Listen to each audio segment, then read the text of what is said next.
Election ఫలితాలపై ఏపీలో నేతల మధ్య మాటల యుద్ధం కొనసాగుతోంది. ఎవరికి వారు మేమే గెలుస్తామంటూ గెలుపుపై ధీమా వ్యక్తం చేస్తున్నారు. జగన్ విదేశీ పర్యటనతో విమర్శల ఘాటు మరింత పెరిగింది. ఇంతకీ వైసీపీ ధీమాకు కారణం ఏంటి? టీడీపీ కాన్ఫరెన్స్ కు రీజన్ ఏంటి? అసలు ఏపీలో నెగ్గేదెవరు తగ్గేదెవరు? ఇవాళ బిగ్ బ్యాంగ్ డిబేట్ లో మాట్లాడబోతున్నాం. చర్చలో పాల్గొంటున్నారు ప్రముఖ విశ్లేషకులు తెలకపల్లి రావు గారు. తెలకపల్లి రావు గారు నమస్తే సార్. నమస్తే సతీష్. తెలకపల్లి రావు గారు, మే 13న ఎన్నిక జరిగింది. దాదాపు ఒక 5 రోజులు 6 రోజుల సమయం కూడా గడిచింది. కానీ ఇంకా ఆంధ్రప్రదేశ్లో ఒక రకమైన అనిశ్చితి, ఎవరు గెలుస్తారు ఎవరు ఓడిపోతారన్న దానిపైన ఒక గందరగోళం. ఈసారి మేమే గెలవబోతున్నామని కూటమి కాన్ఫిడెంట్గా చెప్తోంది. రెండోసారి మేమే రాబోతున్నామని ఘంటాపథంగా నేరుగా ముఖ్యమంత్రి ఒక ప్రకటన చేసిన నేపథ్యం ఆంధ్రప్రదేశ్లో కనిపిస్తోంది. కానీ అయినప్పటికీ కూడా ఏదో ఒక మూల కొందరిలో ఒక రకమైన అనుమానం. అంటే జగన్మోహన్ రెడ్డి ధీమాకు కారణం ఏంటి? తెలుగుదేశం పార్టీ కాన్ఫరెన్స్కు రీజన్ ఏంటంటే ఏం చెప్తారు? సతీష్, ఇది ఎలా ఉంటుందంటే అదేదో సినిమాలో డైలాగ్ ఉంటుంది, చంద్రమోహన్ బ్రహ్మానందం. సినిమా అయిపోయిన తర్వాత కూడా హాల్లో కూర్చుంటా ఉంటే ఎట్లాగా అంటాడు బ్రహ్మానందం. సో అట్లాగే హాల్లో కూర్చోవడం కాదు, ఈ కార్లు ఫైట్లు పైకి ఎగరేయటం ఇవన్నీ క్లైమాక్స్ అయిపోయిన తర్వాత కూడా ఎలా ఉందో అలా తెలుగు వాళ్ళ పరిస్థితి అలా ఉంది. ఇప్పటివరకు హడావుడ్ చేశారు, లేకపోతే ఇన్ఫ్లుయెన్స్ చేయాలనుకున్నారు అంటే అదొక ఇది. ఇప్పుడు మాట్లాడే వాటిలో గొంతులో ఏమన్నా మార్పు వస్తున్నామంటే అలాగే మాట్లాడుతుంటారు ఇరు పక్షాలు కూడా. అంటే ఏమి తగ్గేదేలేని, ఎక్కడమో అయిపోయింది. ఇంకా అది మనకు తెలియటం ఆలస్యమైంది. కానీ ఈ తగ్గేదేలే అని ఇప్పుడు అంటే పెద్ద ఉపయోగం లేదు. మళ్ళీ 4వ తారీఖు తర్వాత అంటాం వేరే విషయం కాదు. సో ఎనివే సతీష్, మీరు 2 శిబిరాల్లో కాన్ఫిడెన్స్ 2 శిబిరాలు అంటున్నారు. 2 శిబిరాల్లో కాన్ఫిడెన్స్ సౌండ్ లో ఏమైనా తేడా ఉందని అయితే పరిశీలించినప్పుడు ఒకటి అనిపిస్తుంది. ఇక రెండోదేమో 2 శిబిరాల్లో డౌట్స్, అనిశ్చితి కూడా ఉన్నాయి, టెన్షన్ కూడా ఉంది. అది అంటే దాని ఇదేంటంటే పైకి ఏం చెప్పినా గానీ సహజంగా ఎన్నికల ఫలితాల మధ్య రాకముందు ఉండే అనిశ్చితి ఉంది. మీరు చెప్పినట్టుగా దేవినేని ఉమా, బోండా ఉమా, ప్రసాద్ ఇలా కొంతమంది మాట్లాడారు నిస్సందేహంగా. కానీ అదే సమయంలో టీడీపీ శిబిరంలో కీలక వ్యక్తులు అయితే మటుకు అంత ఎక్కువగా మాట్లాడలేదు. చంద్రబాబు నాయుడు, పవన్ కళ్యాణ్ వారణాసి వెళ్ళి అక్కడ మాట్లాడారు, మేము రాబోతున్నాము, క్లీన్ స్వీప్ చేస్తామని. ఇంకా అంతే. ఆ తర్వాత అగ్రస్థాయిలో నుంచి అయితే ఏం రాలేదు. ఇక్కడేమో జగన్మోహన్ రెడ్డి స్వయంగా వెళ్ళి, అది కూడా ఐపాక్ ఆఫీస్ లో నుంచి 151 వస్తాయి సేమ్. అంటే గతసారే 150 అంటే సంఖ్య పెద్ద కనపడవచ్చు, కానీ ఉన్నవి ఉంటాయి అని చెప్పడమే దాని ఉద్దేశం. అది అయినా జరుగుతుందా లేదా ప్రజలకు చాలా ఎవరి ప్రశ్నలు వాళ్ళకున్నాయి. ఏదైనా అటు జగన్ ముఖ్యమంత్రి ప్రకటించి ఇటువైపున ఎవరు మాట్లాడకపోవటం ఆ స్థాయిలో వాళ్ళు, దానివల్ల అయితే కొంచెం సందేహాలు, ప్రశ్నలు ఉన్నాయి. అదే జగన్ చెప్పడమే కాకుండా ఆయన కార్యాలయం, ఆయన చుట్టూ ఉండే ముఖ్యమైన వాళ్ళందరూ ఎవరైతే అంతకుముందు ప్రధానంగా వాళ్ళ తరఫున స్పోక్స్ పర్సన్స్ గా, అడ్వైజర్స్ గా ఉన్నారో వాళ్ళేమో అదే మేము చెప్తున్నారు. ఇటువైపునేమో ఆ స్థాయిలో చెప్పట్లేదు, మీరు అన్న వాళ్ళు చెప్పారు. కాబట్టి సందేహాలు రావడానికి ఇది ముఖ్యమైన కారణం. రెండవది చెప్తున్న దాంట్లో కూడా చాలా ఆశ్చర్యం ఏమంటే బీజేపీ వాళ్ళు ఇప్పుడు ఎన్డీఏ తరఫున చాలా మాట్లాడుతున్నారు. ఎన్నికల సమయంలో అప్పుడు వాళ్ళు ఏం మాట్లాడలేదు. అంటే ఇదంతా BJP game, national game continue అవుతున్నట్టుగా ఉంది. అంటే మోదీ 400 రావడం, రాకపోవడం, ఆయనే స్వయంగా వివరణలు ఇచ్చుకుంటున్న నేపథ్యం ఇవన్నీ చూసినప్పుడు వీళ్ళని వారణాసికి పిలిచి కూడా ఈ వాతావరణాన్ని, ఈ డబుల్ గేమ్ బీజేపీ కంటిన్యూ చేస్తుంది. దానికనే 2 పార్టీలు కూడా ఎవరికి వాళ్ళు మా విశ్వాసం అంటూ ఉన్నారు, అంతవరకే. అయితే తేడా ఏంటంటే 150 జగన్ అంటుంటే 100 వరకు వచ్చినా పర్లేదు, 90 వచ్చినా పర్వాలేదు అని కూడా ఆయన దగ్గరగా ఉండే వాళ్ళు అనటం నేను విన్నాను. ఇంకోవైపున ఇటువైపు చూస్తే 88 వస్తే కూడా చాలు అని, అంటే సీఎం వాళ్ళు అదే ఇటువైపున తెలుగుదేశం హెడ్ ఆఫీస్ అనుకుంటే 88 వచ్చినా చాలు అని చాలా ముఖ్యమైన వ్యక్తులు కూడా అనడం కూడా నేను విన్నాను. అందుకనే ఇదంతా రాజకీయం నడుస్తుందని అనుకోవాలి. అంతకు మించి నిజంగా confidence, over confidence, under statement, వీటి గురించి ఊహాగానాలు పెద్దగా అవసరం లేదు. ప్రజలకు కూడా స్పష్టత ఉండాలి, ఎందుకంటే ఓట్లేసింది వాళ్ళే కాబట్టి. వాళ్ళు కూడా గుంభలుగా ఉన్నారు. అందరూ గుంభలుగా ఉండటం అనేది ఒక రాజకీయం. అంటే అంతర్గతంగా మనం మాట్లాడినప్పుడు గుంభలుగా ఉండి బయటికి మటుకు కొంచెం సంకేతాలు ఇవ్వడానికి తెలుగుదేశం ప్రయత్నిస్తుంది. వైసీపీలో మటుకు ఒకటే మాట్లాడుతున్నారు, అంత ఆ తేడా చెప్పొచ్చు. వాళ్ళు బయటికి లోపలికి కూడా అదే మాట్లాడుతున్నారు. మేము గెలవబోతున్నాం, మీరు అందరూ ఆశ్చర్యపోతారు, మాకు 140 వస్తాయి అనే వాళ్ళు కూడా ఉన్నారు. నిన్న కూడా ఎవరో మెసేజ్ పెట్టారు, 140 వస్తాయి గ్యారంటీగా, 150 వచ్చినా ఆశ్చర్యం లేదని. 100, 110 అయితే తగ్గవు అన్నది ఆ శిబిరంలో ఖచ్చితమైన. ఎక్కువ మంది వైసీపీ నేతలు మీరు అంటున్నట్టుగా రవి గారు, ఎక్కువ మంది వైసీపీ నేతలు చెప్తోంది 100 to 110 ఆ బిట్వీన్ గా వరకు రీచ్ అవుతామని. ముఖ్యమంత్రి ఆ ప్రకటన చేసినప్పటి తర్వాత కూడా చాలా మంది అదే చెప్తున్నారు. అవును, ఎందుకు ఆత్మసాక్షి అనే వాళ్ళ సర్వే వీళ్ళకి అనుకూలం అంటున్నారు కదా, అది కూడా 126 వస్తాయని చెప్పింది. అంటే 120, 130 మధ్యలో జగన్ చెప్పిన తర్వాతే వచ్చింది ఇది ఈ అనాలిసిస్. కాబట్టి అదే సమయంలో ఇంకొక అనాలిసిస్ వచ్చింది, అది జన్మత్. దాన్ని కూడా వాళ్ళు ప్రచారం చేస్తున్నారు. అది 96, 93, 96 వస్తాయని చెప్తూ ఉంది అది. కాబట్టి 150 అన్న అంతకంటే తక్కువ చెప్పే అవకాశం లేదు సతీష్, ఎందుకంటే ఉన్నదానికంటే తగ్గుతుందని ఏ పార్టీ చెప్పదు కదా. రెండవది స్పిరిట్ కీపప్ చేయడం కూడా ఇక్కడ ఒక ముఖ్యమైన అంశం. మూడో మాట కూడా జగన్ చెప్పింది ఇంకోటి ఉంది, అసలు గతసారి కూడా 150 వస్తాయని ప్రశాంత్ కిషోర్ కి తెలియదు, అది అసలు ఆయన ఆలోచన కాదని కూడా ఆయన చెప్పాడు. అంటే ప్రశాంత్ కిషోర్ కి అందనన్ని సీట్లు మాకు లాస్ట్ టైం వచ్చాయి, మేము దాన్ని కంటిన్యూ చేస్తామని. అది 150 వస్తాయని నేను అనుకోవటం లేదు, 100 అటు ఇటుగా వస్తే రావచ్చు. అదేమి నేను ఇంకో ఒక మిత్రుడు, తెలుగుదేశం మిత్రుడు మనందరికీ తెలిసిన ఆయన, చంద్రబాబు గెలిస్తే 8th వండర్ అన్నాడు. 8th వండర్ అంటే చాలా దగ్గరగానే ఉంటాడు. ఏంటి 8th వండర్ అంటే, గెలవడానికి అవకాశాలు చాలా తక్కువ ఉన్నాయి కాబట్టి 8th వండర్. అయినా కనుక గెలిస్తే మాత్రం అది తప్పకుండా 8th వండర్. ఎటు చూసినా అది 8th వండర్ అయ్యేది. ఇది పరిస్థితి. అంటే రవి గారు, ఇక్కడ కొన్ని ఫ్యాక్టర్స్ మీద ఈ రెండు పార్టీల నేతలు మాటలతో ఒక రకంగా యుద్ధం చేస్తున్నారు. ప్రధానంగా హైదరాబాద్ నుంచి తరలి వెళ్ళిన ఓటరు, అంటే హైదరాబాద్ నుంచి దాదాపు మెజారిటీ ఓటర్లు ఆంధ్రప్రదేశ్లో ఓటు హక్కు ఉన్నవాళ్ళు భారీ సంఖ్యలో ఎప్పుడు ఈ స్థాయిలో తరలి రాలేదు. వాళ్ళందరూ మా ఓటే, వాళ్ళందరూ జగన్మోహన్ రెడ్డి వల్ల ఆంధ్రప్రదేశ్ అభివృద్ధి కుంటుపడిపోయింది, ఆంధ్రప్రదేశ్ అవకాశాలు లేకుండా పోయి అంటూ కసితో వచ్చి ఓటు వేశారు అని టీడీపీ చెప్పుకుంటోంది. లేదు, ఆంధ్రప్రదేశ్లో ఉన్నప్పటికీ, తెలంగాణలో ఉన్నప్పటికీ ఇక్కడ పథకాల్లో లబ్ధిదారులు ఉన్న వాళ్ళు కొందరు ఉన్నారు, వాళ్ళు ప్రయోజనం పొందారు కాబట్టి వచ్చారని నేను సజ్జల రామకృష్ణారెడ్డి ఒక వివరణ ఇచ్చారు. అంటే ఈ ఫ్యాక్టరీ ఇంపాక్ట్ ఎంత? ఎప్పుడు వెళ్ళినట్టుగా ఈ స్థాయిలో బస్సుల్లో ఒక ఓటర్లు అందరూ వెళ్ళటం, ఈ స్థాయిలో దాదాపు 30 లక్షల మందికి పైగా వెళ్ళారని కొన్ని లెక్కలు. సతీష్, ఒక 5-6 అంశాలు మనం చూడాలి. మొదటిది, కసి అనేది తెలుగుదేశంలో ఉన్నంతనే అందరిలో ఉందా? వ్యతిరేకత ఎంత ఉంది, కసి ఎంత ఉంది? రెండవది, ఏదో చూద్దాంలేనే తటస్థంగా ఉండే వాళ్ళు ఎంతమంది ఉన్నారు?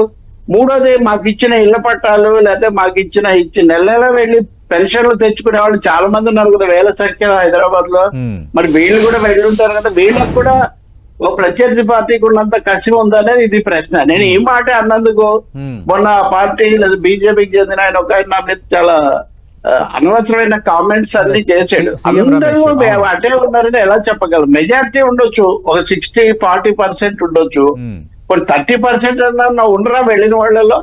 అంటే అందరూ అచ్చంగా హైదరాబాద్ లో, తెలంగాణలో ఉంటున్న తెలుగు వాళ్ళు, ఆంధ్ర వాళ్ళు అందరూ తెలుగుదేశమే అయితే కనుక అప్పుడు తెలుగుదేశం తెలంగాణలో ఎందుకు పార్టీని కట్టేసుకోదు కదా. కాబట్టి ఇక్కడ సమస్య ఏమంటే, ఓకే వీళ్ళు మేనేజ్ చేశారు, దాని మీద ఫోకస్ పెట్టారు, అంతవరకు నిజమే. కానీ ఎక్కువగా అంచనా వేస్తున్నారు. నేను కనీసం రాయలసీమ, ఉత్తరాంధ్ర, గోదావరి జిల్లాలు ఇక్కడ ఉన్న చాలా సన్నిహితమైన వాళ్ళను, రాజకీయ వర్గాలను కూడా నేను మాట్లాడించాను. 2 ఫ్యాక్టర్స్ ఉన్నాయి. ఇప్పుడు వాళ్ళు ఎక్కువ మంది ఓటర్లు వస్తుంటే వాళ్ళు గెలిచిపోతున్నారని పోటీ పడి వీళ్ళు కూడా తీసుకొచ్చారు.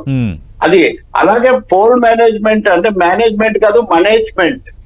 ఈ మేనేజ్మెంట్ అనేది తెలుగుదేశం పార్టీ కంటే వైసీపీ వాళ్ళు ఎక్కువ బెటర్ గా చేశారని ఈ పార్టీ వాళ్ళు ఒప్పుకుంటున్నారు. పైగా వీళ్ళలో వాళ్ళు పోట్లాడుకున్నారు. ఇది ఎన్డీఏ కూటమిలో ఉన్న 3 పార్టీలు 1-2 చోట్ల ఈ డబ్బుల పంపిణీలో వచ్చిన సమస్య గురించి. జనసేన దగ్గర ఎక్కువ డబ్బులు లేవు, తెలుగుదేశం మీద ఆధారపడింది. బీజేపీ హాఫ్ హార్టెడ్ గా అర్ధమనస్కంగా పాల్గొంది. ఈ ఫ్యాక్టర్స్ అన్ని పనిచేయవా? ఒక్క రోజుకి వచ్చేసరికి అన్ని అయిపోయాయి. పోటాపోటీగా జరిగింది, టఫ్ గా జరిగింది. గట్టి ప్రయత్నం చేస్తామనడంలో ఏమి తప్పు లేదు. అది ప్రతిపక్షంగాను ప్రధాన ప్రతిపక్షంగా వాళ్ళు చేశారు. కానీ అదే సమయంలో కొన్ని రీజనల్ గా చూస్తే రాయలసీమ అంతా మాకు వస్తుంది అని వైసీపీ చెప్పుకుంటుంది. కనీసం సగమైనా సగానికి సగం లేదా ముప్పాతిగా మాకు వస్తుంది అంటారా? గోదావరి, కృష్ణా, గుంటూరు జిల్లాల్లో తప్పకుండా కూటమికి కొంత ఆధిక్యత ఉంటుంది అనేది జనరల్ అబ్జర్వేషన్ మనలాంటి వాళ్ళందరిది. కానీ అక్కడ కూడా మాకే వస్తుందని వైసీపీ అంటుంది ఈ ఆత్మసాక్షి అనాలిసిస్ తో సహా. దాన్ని అయితే చెప్పలేము మనం. తప్పకుండా మధ్య కోస్తాలో తెలుగుదేశం ఎన్డీఏ కొంత అనుకూలత ఉండాలి. కానీ ఉత్తరాంధ్ర కూడా కొంచెం అటు ఇటుగా జరుగుతుంది. మరి ఏ ప్రాంతంలో బల్క్ సీట్స్ వస్తాయి?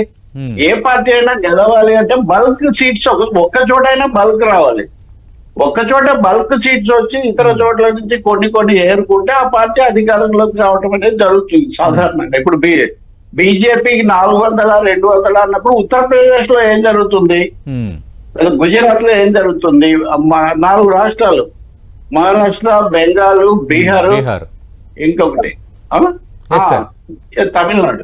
ఇవి ఇలాంటివి కొన్ని నిర్ణయిస్తాయి. కాబట్టి ఇక్కడ బల్క్ గా ఫలానా చోట మాకు వస్తున్నాయి అంటే మొత్తం కృష్ణా, గుంటూరు, గోదావరి జిల్లాలో తెలుగుదేశం పార్టీకి ఎక్కువ రావచ్చు అనే అభిప్రాయం సాధారణంగా ఉంది అంతవరకు. ఇక్కడ కూడా 300గా మాకు వస్తాయి కదా అని వీళ్ళు అంటారు. సో ఆ విధంగా చూసినప్పుడు పైగా 150 సీట్లు ఉన్న పార్టీ ఇందులో 60 మంది ఓడిపోవచ్చు. యాంటీ ఇన్కంబెన్సీ అని జగన్ ముందే ఒప్పుకున్నాడు. అదే పెద్ద సీక్రెట్ కాదు.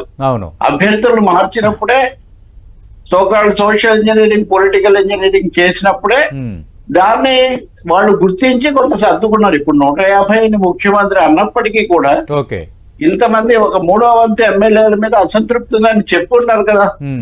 కాబట్టి 3వ వంతు 50 మందిని తీసేస్తే కూడా 100 మంది మిగులుతారు.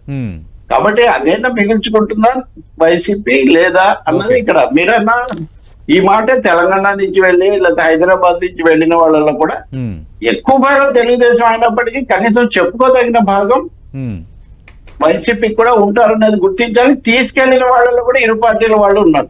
కాబట్టి అంతా అటే రాసేసి ఇటువైపు సున్నా చుట్టడం అనేది అది శాస్త్రీయం కాదు, వాస్తవికం కూడా కాదు. రైట్. అంటే రవి గారు ఎక్కువగా మీరు అన్నారు కదా, అంటే గంప గుర్తుగా సీట్లు వచ్చే సెంటర్స్ అని, అంటే తెలుగుదేశం పార్టీ చెప్తున్న అంటే కూటమి నేతలు చెప్తున్న లెక్కలు ఏంటంటే గతంలో ఉభయ గోదావరి జిల్లాల్లో మొత్తం 34 అసెంబ్లీ స్థానాలు ఉంటే 27 వైఎస్ఆర్ కాంగ్రెస్ పార్టీకి వచ్చాయి. అదే నంబర్ ఈసారి మాకు రాబోతుంది. అలాగే కృష్ణా, గుంటూరులో 17, 16 ఉన్నాయి, 33 ఉన్నాయి. ఆ 33లో ఖచ్చితంగా 22కి పైగా మేము గెలుస్తాము. ప్రకాశం జిల్లాలో ఒక 10 వస్తాయి, నెల్లూరు జిల్లాలో ఒక 1/2 వస్తాయి. అంటే మేజర్ జంక్స్ గా ఇవి ఎక్కువగా చూపిస్తున్నారు. అలాగే విశాఖపట్నం చూపిస్తున్నారు. ఇవి మెజారిటీకి ఎంత దగ్గరగా తీసుకుపోతే అనేది ఒక ప్రశ్న. రెండవది, అసలు మొదటి నుంచి సాగిన ప్రచారం ప్రకారం అయితే నెల్లూరు, ప్రకాశంలో వైసీపీ మాటే వినపడి ఉండకూడదు మనకు. అందరికంటే ముందు పార్టీలు మారిన వాళ్ళు అక్కడ ఉన్నారు. తిరుగుబాటులో మొదలైంది అక్కడ. ఆఖరికి బాలినేని శ్రీనివాసరెడ్డి లాంటి ఆయన గురించి కూడా చాలా కథలు నడిచాయి. ఇది ప్రకాశం జిల్లాకు సంబంధించి. ఇవన్నీ వాళ్ళు కొంత సర్దుబాటు చేసుకుని మేము మళ్ళీ పుంజుకున్నామని చెప్తున్నారు వాళ్ళు. మరి జరిగిందా లేదా క్షేత్రస్థాయిలో? గోదావరి జిల్లాలో గుంటూరు వరకు, గుంటూరులో వీళ్ళు పొలిటికల్ ఫ్యాక్టర్ చెప్తున్నారు, వాళ్ళేమో సోషల్ ఫ్యాక్టర్ చెప్తున్నారు. ఇక్కడ కాపు ఓటర్లు చాలా ఎక్కువగా ఉంటారు, కానీ కాపు అభ్యర్థులు అసలు పెట్టలేదు. కాబట్టి కొంతవరకు పనిచేస్తుంది అని. అలాగే మేము చాలా సాహసంగా ఈయన ఎవరిని నర్సరావుపేట లాంటి చోట మార్చాము. ఇంకొకటి కూడా ఉంది కదా, ఇప్పుడు ఇవన్నీ కనుక అంత ప్రశాంతంగా అంత కాన్ఫిడెంట్ గా ఇద్దరు ఉంటే ఈ ట్రబుల్ స్పాట్స్ లో ఇప్పుడు కూడా ఎందుకు అవి మండుతున్నాయి? నర్సరావుపేట, మాచర్ల, తాడిపత్రి అంటే ఎక్కడైతే కాస్త అది విధమైన దమ్ము, ఆ ధోరణి ఉందో, ఘర్షణ పడే ధోరణి, అక్కడ ఘర్షణలు జరుగుతున్నాయి ఇప్పటికి కూడా మామూలు. అవును, ఏదో సూపర్ కాన్ఫిడెంట్ గా ఉన్న వాతావరణం ఏం లేదు. దాని తరఫున మాట్లాడారు. నా పాయింట్ ఏమంటే మీడియా చాలా పాత్ర వహించింది కదా. మీడియా, సోషల్ మీడియా వీళ్ళంతా ఒక అట్మాస్ఫియర్ క్రియేట్ చేశారు, చెడగొట్టారు. ఇదంతా కూడా జరిగింది కదా. ఈ మీడియా ఎందుకు మెచ్చుకోవట్లేదు? నాయకుల సంగతి పక్కన పెడదాం. ఇదిగో పలానా ఎగ్జిట్ పోల్స్ వచ్చాయి, ఇది వచ్చింది, అది వచ్చింది, అక్కడ ఈయనకు అంత మెజార్టీ వస్తుంది, ఈయన తన్నుకుంటూ వస్తున్నాడు, ఇలాంటి కథనాలు నాకు కనిపించట్లేదు ఆ క్యాంప్ నుంచి. అది మనం కొంతమంది అంటుంటారు అన్ని వాళ్ళు అన్నారు వీళ్ళు అన్నారు ఇలా ఉందని మనము మీడియా అనేది ఎప్పుడు రిఫ్లెక్ట్ అవుతున్న వాస్తవాల నుంచి తీసుకుంటుంది. అది జరిగితే జరగకపోతే సవరించుకుంటుంది. అంతేగాని సోర్సెస్ ఏంటి అని చూసినప్పుడు ఎందుకు ఇంత నిశ్శబ్దంగా ఉన్నారు, ఎందుకు రకరకాల పోల్స్ తో ఎందుకు ముంచెత్తడం లేదు? మరి పోల్స్ చేయకూడదు టెక్నికల్ గా ఓకే, కానీ మరి పోలింగ్ ముందు రోజు వచ్చి దాదాపు స్వయంగా ప్రశాంత్ కిషోర్ చెప్పినప్పుడు ఈ రూల్ వర్తించలేదా? పోలింగ్ అయిపోయాక సమస్య ఉంది, పోల్ కు ముందు చాలా ముఖ్యం కదా. ముందు రోజు వచ్చి చెప్పిన ప్రశాంత్ కిషోర్ అయిపోయిన తర్వాత కనీసం అయింది ఆ స్థాయిలో కాకపోయినా అలాంటి వాళ్ళందరూ ఎందుకు ఒక నిశ్శబ్దం? ఇప్పుడు ఆ ఛానల్స్ వాళ్ళు చెప్పగలుగుతారు కదా, మాకు ఇలాంటి సమాచారం వచ్చింది, మాకు ఇలా వివరాలు వచ్చాయి కాబట్టి మౌనం పాటిస్తున్నారు. మౌనమైన ఈ భాష ఓ మూగ మనసాలు. ఇదిగో మీరు చెప్పినట్టుగా దేవినేని ఉమా, బొండా ఉమా ఇలాంటి వాళ్ళు ఇన్ని రోజులు వాళ్ళే అక్కడ కూర్చొని మాట్లాడారు. పాపం వాళ్ళ పాత్ర వాళ్ళు నిర్వహిస్తున్నారు అంతే. అంటే రవి గారు, వైఎస్ఆర్ కాంగ్రెస్ పార్టీకి వచ్చిన 151 సీట్లలో ఇందాక మనం మాట్లాడుకున్నట్టు మెజార్టీ సీట్స్ ఉన్న స్థానాల్లో రాయలసీమ అంటే 52 స్థానాలు, 49 స్థానాలు రాయలసీమలో వైఎస్ఆర్ కాంగ్రెస్ పార్టీకి వచ్చాయి. అయితే ఈసారి ఆ స్థానాలు 25 లోపే పరిమితం కాబోతున్నాయని కూటమి నేతలు లెక్కలు చెప్తున్నారు. లేదు, గతంతో కంటే తగ్గబోతున్నాయి, మాకు 35 వరకు వస్తాయని వైఎస్ఆర్ కాంగ్రెస్ పార్టీ నేతలు చెప్తున్నారు. అంటే రాయలసీమకు సంబంధించి మీరేమంటారు? రాయలసీమలో ఇప్పటికి కూడా పెద్ద సంఖ్యలో సీట్లు వైసీపీకే రాబోతున్నాయి. ఒక్కో జిల్లాలో 3, 4 లేకపోతే 2 అట్లా మించి రావు అనేది క్షేత్రస్థాయిలో మామూలు నాయకులు మిత్రులు మాట్లాడినప్పుడు చెప్తుంది. చిత్తూరు జిల్లాలో మటుకు ఒక 2 పోయినసారి ఒకటే వచ్చింది, ఈసారి ఒక 2 అన్ని పెరగవచ్చు, ఒక 2-3 పెరగవచ్చు అని ఇలాంటి మాట చెప్తున్నారు. కడప జిల్లాలో నిజానికి షర్మిల వచ్చిన తర్వాత చాలా ఇది అయి ఉండాలి కదా మొత్తం, ఇంకా అక్కడికంటే ఆ అంశాలు ఇంకెక్కడ ప్రభావం చూపిస్తాయి? మరి అక్కడ చాలా తేడా ఉండే అవకాశం ఉందని వాళ్ళు ఏం కనిపించట్లేదు. కాబట్టి కర్నూలులో ఒక 3 వస్తాయంటారంటే అట్లా ఒక్కో జిల్లాకు 3 అంటే ఒక 12 మాక్సిమం అలా అవుతాయి. కాబట్టి గోదావరి జిల్లాలో కూడా 2 గోదావరిలో ఒకటి కాదు, తూర్పు గోదావరి ప్రధానంగా. తూర్పు గోదావరిలో మళ్ళీ ఇక్కడ తిరుగుబాటు అభ్యర్థుల బెడదలు, సీట్ల బెడదలు ఇట్లాంటివి కూడా ఉన్నాయి. అది గుర్తులు, చిన్న చిన్న అంశాలు కూడా ఇంత పోటాపోటీ నిజమైతే ప్రతి చిన్న అంశం కూడా ప్రభావం చూపిస్తుంది. కాబట్టి ఎందుకు చెప్పట్లేదు? ఉత్సాహపరుస్తారు కదా. ఇప్పుడు జగన్ లండన్ వెళ్తున్నాడు, దాని మీద అటు నుంచి అటైపోతాడు, చాలా కథలు ఉన్నారు.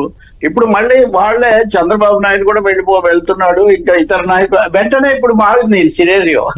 నేను ఎవరినే ఉన్న విషయం మనం చెప్పినట్టయితే ఆయన కోర్టు అనుమతి తీసుకొని వెళ్తున్నప్పుడు దాని మీద చాలా కథలు నడిచి, కానీ ఎప్పుడైతే వీళ్ళు కూడా నిర్ణయించుకున్నారో వెంటనే అందరూ విశ్రాంతి తీసుకుంటున్నారు, అందరూ కొంత విరామం తీసుకుంటున్నారని. ఇవన్నీ ఎందుకు సతీష్? చేశారు, ఎవరి పోరాటం వాళ్ళు చేశారు, విశ్రాంతి తీసుకుంటున్నారు, ఫలితాల కోసం సందేహాస్పదంగా టెన్షన్ గా ఎదురు చూస్తున్నారు. ఈ దశలో కూడా ఇంకా ఓవర్ యాక్టింగ్ ఎందుకంటే ఎవరైనా నేను అనేది ఏ పార్టీ అయినా, వైసీపీ అయినా టీడీపీ అయినా యాక్టింగ్ పీరియడ్ అయిపోయింది, క్లైమాక్స్ అయిపోయింది. ఇంకా తర్వాత సినిమా హిట్ అయిందా లేదా, కలెక్షన్స్ ఎంత వచ్చాయి, ఏ సెంటర్స్ లో బాగా ఆడింది, అది ఇప్పుడు మనకు తేలాల్సిన విషయం.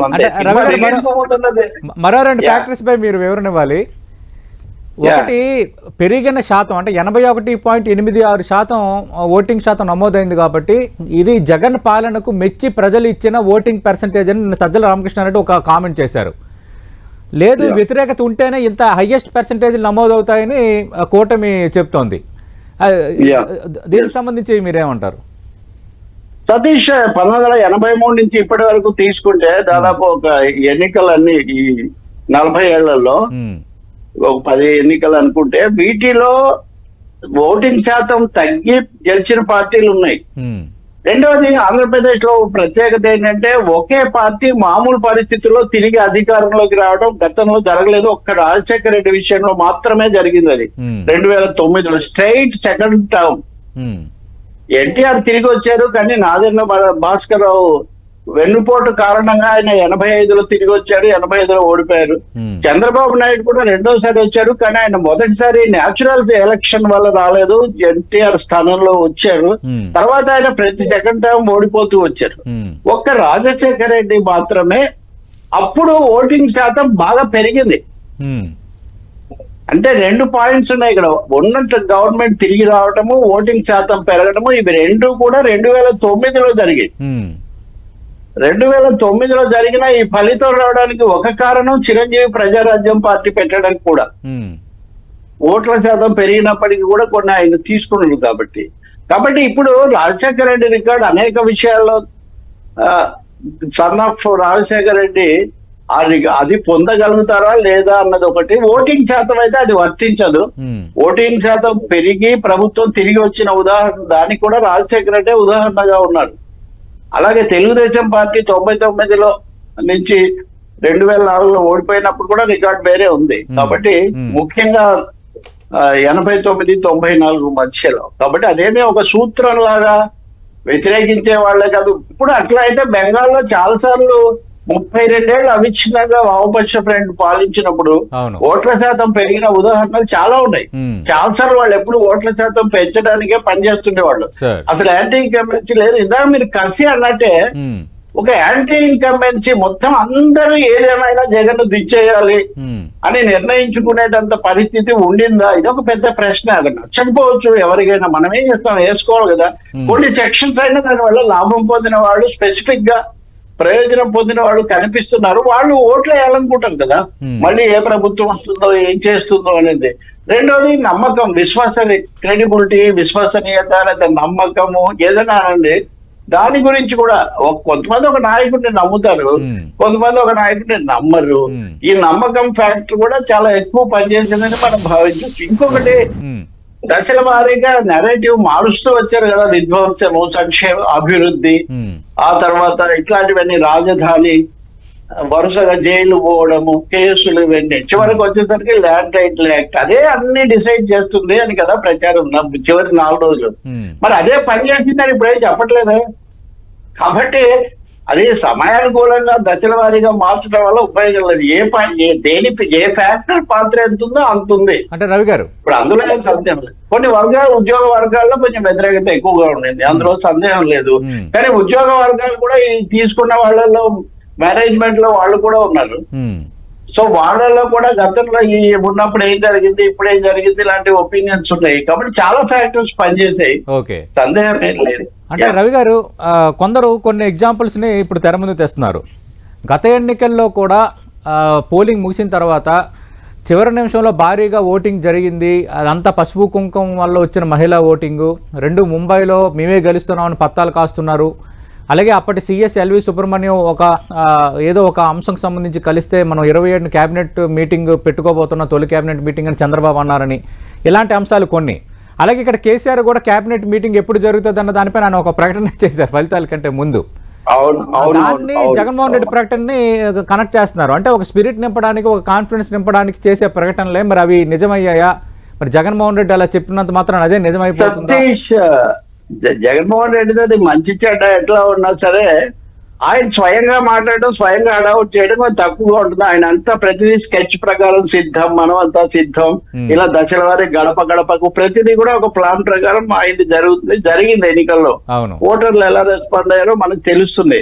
కానీ గత ఎన్నికలప్పుడు తెలుగుదేశం అడ్మినిస్ట్రేషన్ చివరి దశలో చేసిన నాటకీయ పరిణామాలకు ఇప్పటికీ ఏం పోలిక లేదు. దానికి ఎల్వి సుబ్రహ్మణ్యం గారే సాక్షి.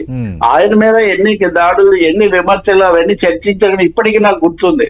నేను మీతో ఫోన్ లో మాట్లాడుతున్నాను కానీ, లేకపోతే ఫోన్ లో అప్పుడు నేను చేసిన వీడియోలు మీకు వినిపించి ఉండేవాడిని. నేను అప్పుడు హెడ్డింగ్ కూడా పెట్టా, కేర్ఫుల్ గా తెలుగుదేశం విశ్వాసంతో వైసీపీ అని. కాబట్టి అంతా ఇదైపోయింది అదైపోయింది అని ఒక పిక్చర్. ఇందులో తెలుగుదేశం వైసీపీ ఇప్పుడు ఉన్నాయి. ఇంతకుముందు వైసీపీ లేదు, ఉదాహరణకు అంతకుముందు తెలుగుదేశం లేదు. చరిత్ర, రాజకీయాలు నడుస్తూ ఉంటాయండి, పార్టీలు నాయకులు మారుతూ ఉంటారు. గతసారి చాలా కంగారు పడి చంద్రబాబు నాయుడు ధర్మ పోరాటం నుంచి చివరకు చీఫ్ సెక్రటరీ మీద దాడి చేయడం వరకు చాలా చాలా చేశారు ఆయన. అవన్నీ ఒక అసహనాన్ని సూచించాయి. ఇప్పుడు అవి లేవు జగన్ డిస్పెన్సేషన్ లో మటుకు. అది కావాలని గంభీరం చూపిస్తున్నారంటే మనం ఏం చేయలేం. కానీ వాళ్ళు కొంచెం ఎక్కువ విశ్వాసంతోనే ఉన్నట్టుగా ఉంది. తర్వాత ఇన్సెక్యూర్ ఒకటే లా అండ్ ఆర్డర్ మీద మటుకు ఈ 4 చోట్ల ఘటనలు ఇవి జరిగినప్పుడు అది కూడా వాళ్ళు ఏమంటారు, మేము వద్దన్నా మార్చారు, మా మీద ఆరోపణలతో మీరు మార్చారు, ఈ ఆఫీసర్లు మీరు తెచ్చిపెట్టిన చోట గొడవలు జరిగాయి, ఇప్పుడు వాళ్ళని మార్చి మమ్మల్ని తిడతారేంటి అనేది వాళ్ళ వాదన. సో ఇప్పుడు సిట్ వేశారు కాబట్టి అక్కడ అది కూడా తేలుతుంది. సో సిట్ ఈ ఘటనలకు సంబంధించి మటుకు ఆ టెన్షన్స్ ఉన్నాయి, కానీ అవే ప్రదేశాలు, అవే మనుషులు, అవే ఆ నాయకులే. కాబట్టి మిగిలిన విషయాలు అంటారా, జగన్ నుంచి ఒకటి వయస్సు రీత్యా కానీ, బ్యాక్గ్రౌండ్ రీత్యా కానీ చాలా కారణాల వల్ల వీళ్ళిద్దరూ 2 జనరేషన్స్ కు 2 స్టైల్స్ కు సంబంధించిన నాయకులు. చంద్రబాబే చాలాసార్లు అసెంబ్లీలో అన్నాడు వాళ్ళ నాన్నతో పోటాడని. ఇప్పుడు ఇతను that is beauty of democracy అని. బ్యూటీ ఆఫ్ డెమోక్రసీని మనం ఎంజాయ్ చేయాలి. ప్రజలు ఏం తీర్పిస్తారు, వెళ్ళిపోతారు అందులో ఉన్న అన్నింటినీ బట్టి. అందుకని మంచి ముందు శాంత భద్రతలు కాపాడుకోవాలి, కొంచెం సంయమనంతో ఉండాలి, వాస్తవికంగా అంచనా వేసుకోవాలి. కొంతమంది లాగా ఊహాగానాలు, వైల్డ్ స్పెక్యులేషన్స్ వల్ల లేదా స్టోరీస్ ప్లాంట్ చేసుకోవడం వల్ల ఎవరికి ఉపయోగం జరగదు. ఎందుకంటే చివరి మాట చెప్తున్నాం సతీష్ సార్, ఇది ఒకటి చెప్పేవారు. అక్కడకు ఈవీఎంలు, పోలింగ్ స్టేషన్, అదేది కౌంటింగ్ స్టేషన్స్ కూడా పెయిల్ చేస్తారు, అవి ఇవి. అంత చేవ చచ్చిన రాష్ట్రం కాదండి తెలుగు రాష్ట్రాలు ఏవి కూడా. ఇక్కడ ప్రజలు ఉన్నారు, వీళ్ళు చాలా అప్రమత్తంగా ఉంటారు. అదే వీళ్ళు అనేక ప్రత్యామ్నాయాలు తెచ్చారు. అందుకని అది జరిగిపోతుంది, ఇది జరిగిపోతుంది, ఇలాంటి చాలా స్టోరీస్ మనం వింటూ వచ్చాము. కనీసం ఈ 10 రోజులైనా ప్రజలు విశ్రాంతిగా ఉండనిస్తే ఆ తర్వాత వచ్చేవాళ్ళు మళ్ళీ జరుగుతుంది కదా. మీరు అన్నట్టుగా విశ్రాంతి ఏమో విపరీతమైన టెన్షన్ కి, విపరీతమైన ఆందోళన గురవుతున్నారు. ఏం జరగబోతుంది ఆంధ్రప్రదేశ్ లో, ఎవరు గెలుస్తారు ఎవరు ఓడిపోతారో తెలియక, ఎవరికి తెలిసిన మిత్రులకి, మీడియా మిత్రులకి ఫోన్లు చేస్తూ ఒకటి చెప్తే వాళ్ళు ఇంకోటి ఇట్లా రకరకాల. అందులో సందేహం ఉంది, అందరూ తిరిగి మళ్ళీ అక్కడికి వస్తుంటారు, అదే చెప్తుంటారు మళ్ళీ. కాబట్టి అఫీషియల్ గా చెప్పమనండి సార్. ఈ హడావుడిలో సోషల్ మీడియా సైన్యం ఉంది కదా, చేయమనండి అక్కడ.